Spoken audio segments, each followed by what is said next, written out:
యజ్ఞయాగాదులు అనేవి హిందూ సంప్రదాయంలో చాలా ప్రాముఖ్యమైనవి.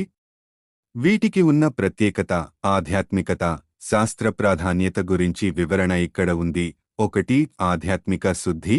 యజ్ఞయాగాలు కేవలం దేవతా ఆరాధనకే కాకుండా పుణ్యం సంపాదించుకోవడం, లోకక్షేమం కలిగించడం మరియు ఆధ్యాత్మిక శుద్ధికి ఉపయోగపడతాయి. అవి ప్రతిభౌతిక, ఆధ్యాత్మిక లోకాల మధ్య ఒక కర్తవ్యపూరిత సంబంధాన్ని నిలబెట్టే సాధనంగా పరిగణిస్తారు. 2. వాతావరణ శుద్ధి. యజ్ఞాలలో ఉపయోగించే సమిధలు, నెయ్యి మరియు సుగంధ ద్రవ్యాల నుంచి వెలువడే ధూమం వాతావరణాన్ని శుభ్రం చేస్తుంది.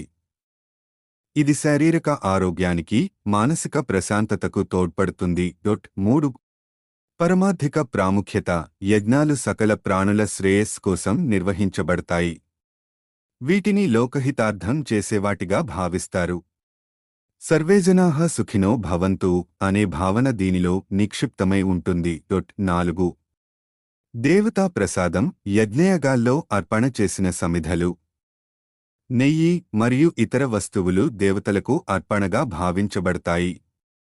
దేవతల అనుగ్రహం పొందేందుకు యజ్ఞాలు ఒక మార్గంగా పనిచేస్తాయి.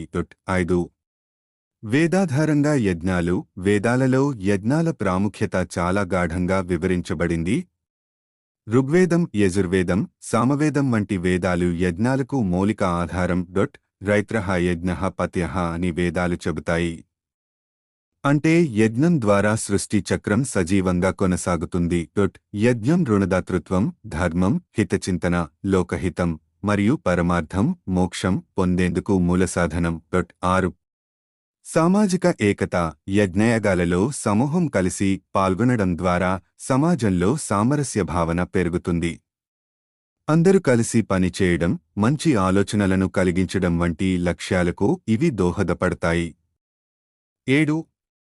పరిశుద్ధత, శ్రద్ధ మరియు నియమం. యజ్ఞాన్ని నిర్వహించే సమయంలో నిర్దిష్టమైన నియమాలు, శ్రద్ధ మరియు ధర్మాచరణ పాటించడం చాలా ముఖ్యమైనవి. ఇవి వ్యక్తి జీవితంలో అనుకూల మార్పులు తీసుకువస్తాయి. 8. సిద్ధాంతం. యజ్ఞం అర్పణ, త్యాగం మరియు సమతాభావాన్ని సూచిస్తుంది. ఇది అహంకారాన్ని తగ్గించు, సమాజ హితాన్ని ఆలోచించు అనే సిద్ధాంతాన్ని బలపరుస్తుంది. ఉద్దేశాలు. గ్రామదేవతల పూజల్లో గ్రామస్థుల భద్రత, పంటలు పండడం, వర్షం కురవడం కోసం యజ్ఞాలు